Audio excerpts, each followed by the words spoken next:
Bonjour à tous, on se retrouve pour une nouvelle vidéo. Cette fois-ci, on va se retrouver à la truite. Donc on se trouve sur la rivière l'Orbe. Alors le secteur ici, on est sur le no-kill d'Avesnes. Donc un petit secteur de graciation où on relâche toutes les truites. Donc il y en a quelques-unes. On va aborder donc avec des différents lancers, voir comment les truites se positionnent et comment les attaquer du bord. Et puis ça sera tout, on va voir ce que ça donne. Alors on va attaquer donc au poisson nageur, c'est une technique qui marche très bien sur la truite. En plus, comme on a un peu de courant, le leurre dur va bien tenir la veine d'eau. Donc comme on voit ici, j'ai une bonne petite collection. Voilà, avec tac. Alors en fait, pourquoi tant de choix? C'est qu'en fait on a plusieurs densités de leurre en fait. J'ai des leurres coulants, on va dire coulant lent, coulant rapide et coulant très rapide. Là le choix du coulant va se faire surtout par rapport à l'eau. C'est un peu comme une pêche au toc. On va surtout essayer d'avoir un grammage de leurre qui permette au leurre de rester le plus longtemps dans la veine et de ne pas trop dériver. Donc là, vu qu'on est sur un courant un petit peu soutenu sur ce spot là et puis un peu plus au-dessus aussi, je vais partir sur quelque chose qui va plutôt être assez plombé. Donc là on va démarrer avec le X-Rap Come Down, donc en 5 cm, qui est un coulant assez rapide. Donc il y a un profilé assez adéquat pour couper la veine d'eau, pour tenir dedans. On va démarrer avec ça. Démarrer avec une colorie naturelle pour voir un peu l'activité des truites, voir si ça suit, si ça attaque de suite, voir si elles sont en alimentation. Après, sinon, on jouera sur un autre point. On jouera sur l'agressivité, on essaiera soit de jouer sur des coloris flashy, alors des coloris, on va dire, imitatives de petites truitelles, pour essayer de déclencher sur de l'agressivité.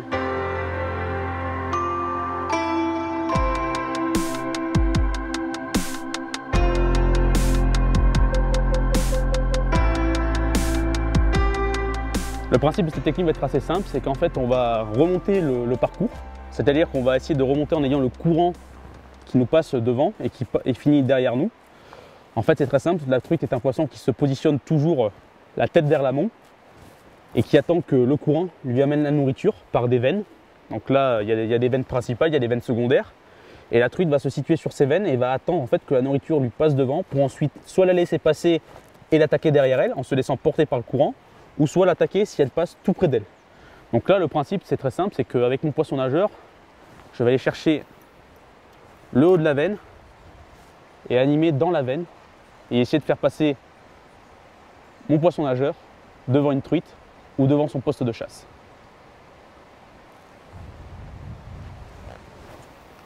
Alors, la vitesse de récupération en fait se fait un petit peu au jugé en fait. Ce qu'il faut surtout sentir, c'est que le poisson nageur travaille toujours au bout de la canne. Or, comme le leurre va dériver naturellement avec l'arrivée d'eau, il faut avoir quand même une récupération assez soutenue, surtout quand on va travailler sur des forts courants. Et donc là, il est important d'avoir un moulinet qui a un peu de ratio, qui va récupérer pas mal de bannières, pour essayer toujours d'avoir le leurre dans le contact de la canne, et ce qui va permettre d'être de suite sur la touche si un poisson mord pendant qu'on récupère le leurre. Mais c'est vraiment du jugé au final. Il faut toujours sentir le leurre qui travaille au bout de sa canne pour pouvoir être sûr d'être à la bonne récupération. Par contre, on va éviter de trop le ramener trop vite, sinon on désaxe complètement le leurre et on passe trop vite sur le poisson. Il faut juste trouver un juste milieu. Donc au niveau du moulinet, là, c'est vrai que je suis plutôt sur une taille 2500. Donc c'est un choix personnel. Je ne vais pas monter plus haut en fait. On peut démarrer avec des tailles 1000, mais ce qu'on va surtout demander, c'est une récupération importante sur des forts courants, vu qu'on pêche toujours vers l'amont et qu'on va faire descendre le leurre. Donc un moulinet qui est un ratio qui va ramener un peu plus de 75 cm autour d'un nivelle, c'est le top. Si on peut avoir 80-90, c'est encore mieux. Parce que sinon, si on a des ratios trop lents, on va devoir se forcer à ramener très vite pour pouvoir contrer la dérive du courant. Après, en choix de ligne, moi je pêche beaucoup en tresse. J'aime beaucoup la tresse parce qu'on va avoir des diamètres vraiment très fins. Donc ce qui va permettre d'avoir des lancers précis et qui va faciliter la distance. Et après sur la pointe, j'aime bien pêcher avec minimum un 17 centième. Là, je suis monté sur un 18 centième, vu qu'il y a un peu de cailloux et que le baling frotte un petit peu. Ça va permettre d'avoir un petit peu d'abrasion sur le fluoro, mais toujours un petit peu le tester avant pour être sûr qu'on n'ait pas de soucis au cas où si une truite tape dessus pour éviter la casse. Donc je suis presque à 2 fois la longueur de la canne en fluoro. pour vraiment avoir la tresse qui passe très très loin derrière, le leurre et vraiment avoir quelque chose de la présentation la plus naturelle possible. Donc un maligne qui fait à peu près 2 fois la taille, donc on est sur presque 2-3 mètres de fluoro. Pour la tresse, on est sur un diamètre 6 centièmes. On peut monter jusqu'à 10 centièmes, 12 centièmes, mais si on veut vraiment avoir des lancers accrus, le plus fin, c'est le mieux. Le choix va aussi se faire sur la résistance. Moi, je cherche une résistance de 4-5 kg. Ça suffit amplement à la truite, surtout sur les petites rivières comme ça.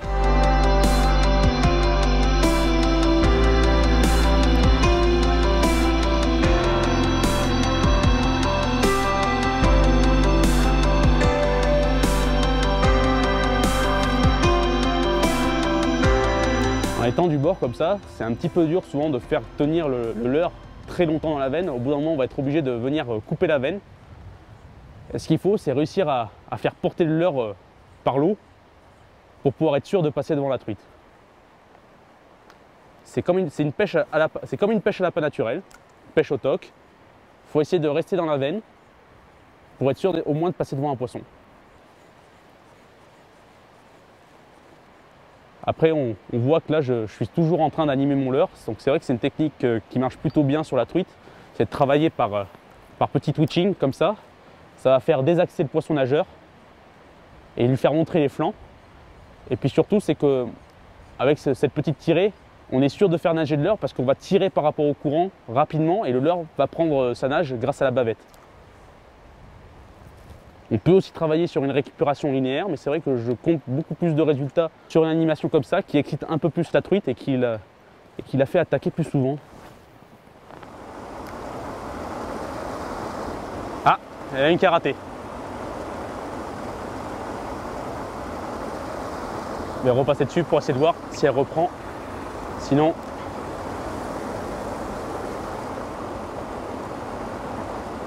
ouais, on va changer de coloris. On va changer de coloris.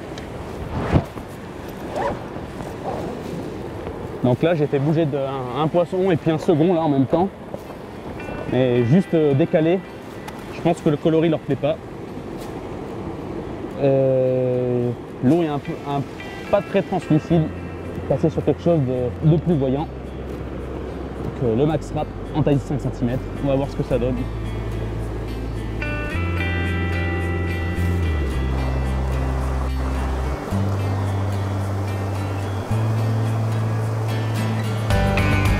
Poisson!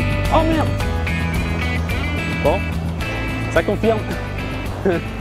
Ah, c'est vrai que c'est une coloris qu'on n'a pas l'habitude d'utiliser, le fluo. Il y a pas mal de pêcheurs à la truite qui vont vous dire ah non, le fluo ça marche pas, mais les truites sont des poissons intelligents qui aiment les coloris naturels. Mais le fluo, rien que pour les agacer, des fois, c'est le coloris qu'il ne faut pas avoir peur d'avoir en sa boîte.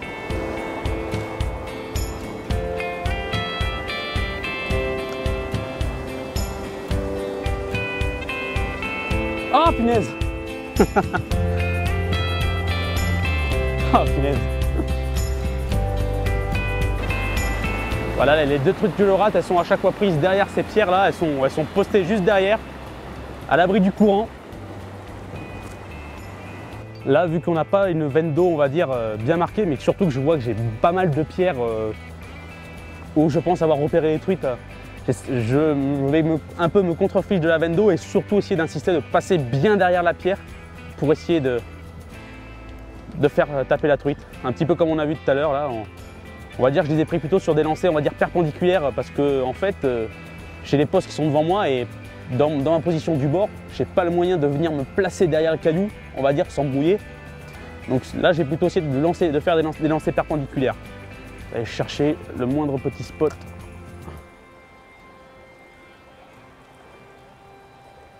Pour essayer de trouver une Madame Fario. En plus, là, on est dans un cadre super. Alors je l'ai collé, on n'a pas encore vu pour l'instant, mais on est sur une souche méditerranéenne en plus, qui est la souche qu'on retrouve sur l'Orbe. C'est la truite panthère, moi j'aime bien l'appeler comme ça, c'est pas son vrai nom. C'est une truite avec pas mal de petits points noirs, très peu de points rouges. Oh, une qui suit. Là le cas d'école, voilà, c'est qu'on en avait une qui suivait derrière. Là ce qu'il faut essayer, c'est de rester calme, essayer de garder la même animation. Au moment elle risque de taper, ou alors changer complètement l'animation, c'est vrai que ça dépend des poissons. Des fois, il y en a certains qui vont vraiment attendre que l'heure s'arrête et après le taper. Ou alors soit de rajouter une accélération en plus. Mais l'important, c'est de ne pas paniquer et essayer que le leurre reste le plus longtemps dans l'eau. Et avec ça, on peut, si on a un poisson qui suit et qu'on le voit suivre de loin, on peut essayer de venir faire suivre le leurre le long de la berge pour essayer de le déclencher en faisant pas trop de mouvements non plus brusques. Sinon, elle va vous voir et là d'un coup, dès qu'elle vous aura vu, c'est fini, vous la piquerez plus.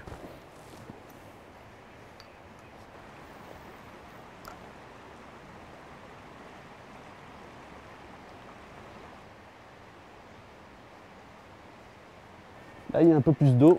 Je vais rechanger. On va rester sur une coloris fluo. Mais on va essayer d'aller voir un peu plus coulant.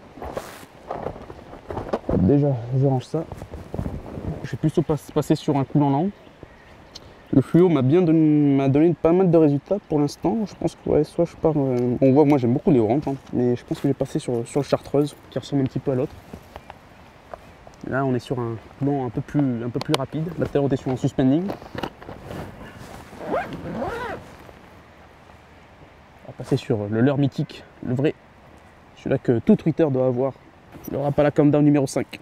C'est pour moi le leurre qui a fait l'évolution de la pêche à la truite. Tout est parti de lui. On est sur un coulant qui est plombé donc sous le ventre, donc qui à la descente va avoir un papillonnement, si on veut le travailler en mormanier par exemple. Ça a été le premier parce qu'il a vraiment une très bonne tenue au courant fort. C'est vraiment le leurre qui a traversé les temps et les âges et c'est vrai que voilà, il pêche toujours, il est toujours d'actualité et il est toujours aussi redoutable. Sauf que maintenant, c'est vrai qu'on a beaucoup d'autres modèles maintenant qui ont été repris du même système, c'est-à-dire avec un plombage ventral qui donne le papillonnement. Sauf que maintenant, ils ont soit un piston qui leur permet d'avoir un transfert de masse pour pouvoir lancer avec plus de précision.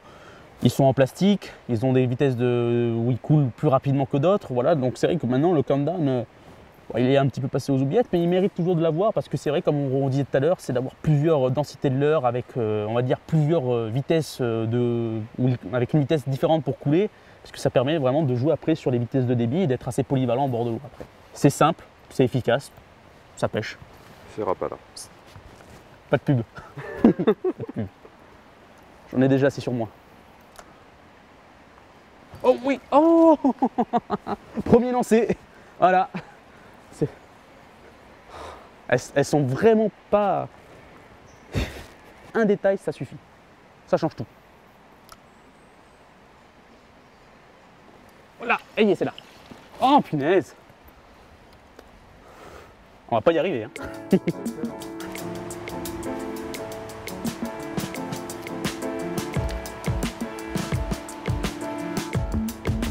Là, je vais lancer pleine veine. On va essayer de voir.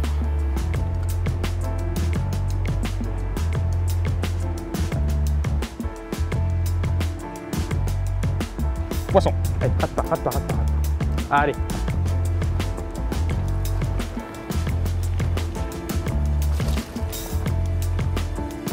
Ah, Méditerranéa. Voilà. Eh ben, c'est décroché. Nickel. Bon. On est gentlemen par contre. On se mouille bien les mains pour pas leur enlever le mucus à ces belles demoiselles. Voilà. Truite méditerranéenne. C'est la truite panthère, comme je vous disais tout à l'heure, donc plein de petits points noirs. C'est un joli poisson sauvage, avec le beau liseré blanc sur les nageoires ventrales. Très beau poisson. Voilà. Hop. Au revoir. Là voilà, enfin.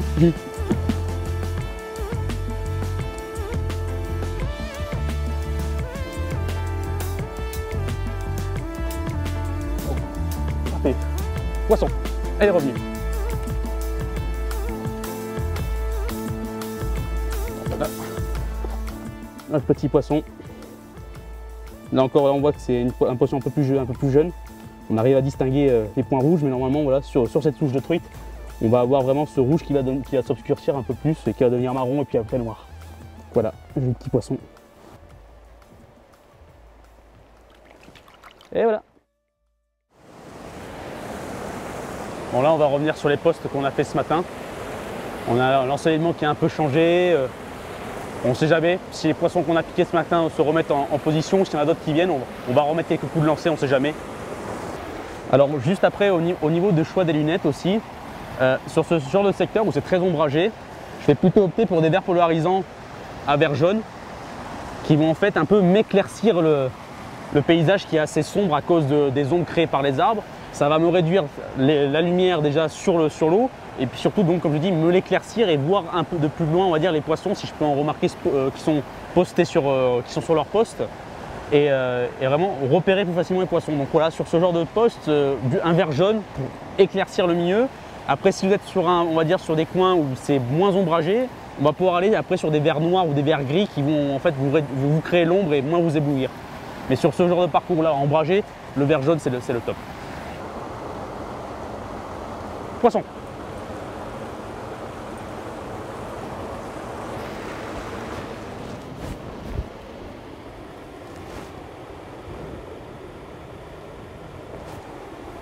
Ah. Celle-là c'est pas une sauvage. Là on est sur un poisson qui est pas autochtone d'ici, ça reste une truite fario. Là on voit qu'il y a vraiment une grosse présence de points rouges. Je dirais peut-être qu'on est sur une souche atlantique qui a été lâchée sur le parcours.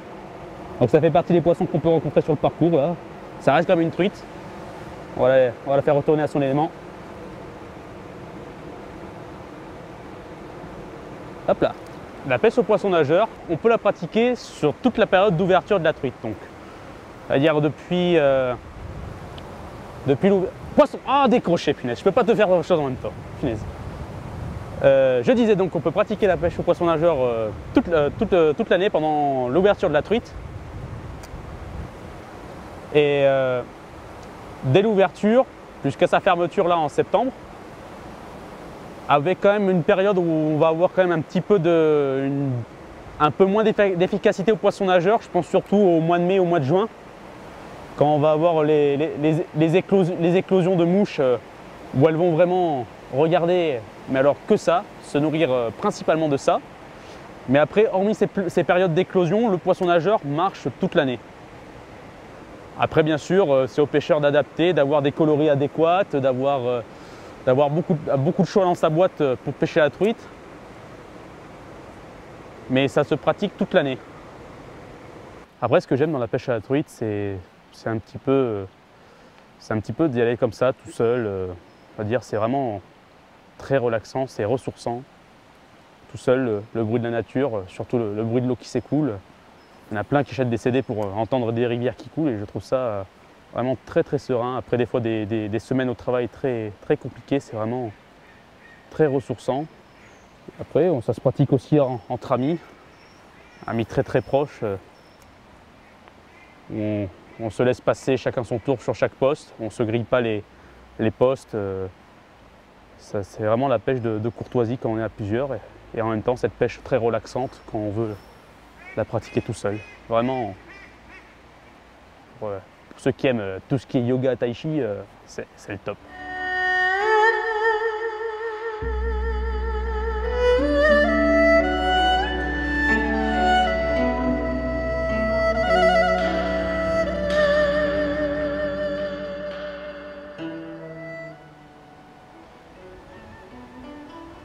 Bon bah très bien, je pense que sur la section du no-kill ça va aller.